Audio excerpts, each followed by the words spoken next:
Ma'am, sorry, parehat lang kami sa sinabi ni Yusek Claire Castro na wala na raw aasahan na anything nice word from the Vice President, especially when it comes to BBM at saka sa administration. Your reaction?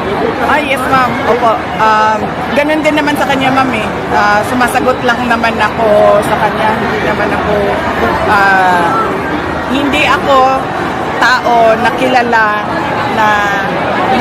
na unang nakikipag-away. Lagi ako ay sumasagot lang. At sinabi ko na yan dati, sabi ko ano pa bang na-expect natin sa pinsan ni Franz Castro na si Claire Castro. Parang ano lang yan mami, parang sinasabi nila sa computer, garbage in, garbage out.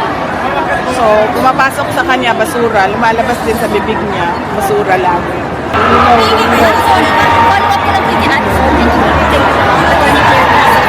Una, sinabi na po ni Franz Castro na hindi daw niya kumagana sa Twitter. Pero sinabi po ni Atty. Claire na sana raw po i-level up niyo ang pakikipag-argumento rason sa rason, datos sa datos. Hindi po yung pamumulitika ang excuse.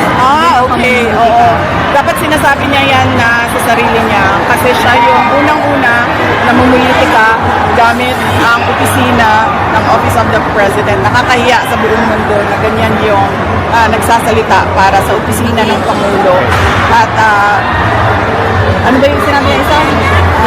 Sana i-level up niyo raw po ang pakikipag-argumento rason sa rason, datos sa datos. Siya din, dapat niya sabihin sa sarili niya, dapat siya pumunta sa harap ng salamin at sabihin niya yan na ngayong araw na ito ay hindi na ako aatake sa mga kalaban ng aking boss at ang sasabihin ko lang ay ang mga ginagawa ng aking boss para sa bayan. Apparently, wala kasing ginagawa yung CBTM para sa ating bayan. Kaya wala din masabi yung tagapagsalita. So sabi ko nga, garbage in, garbage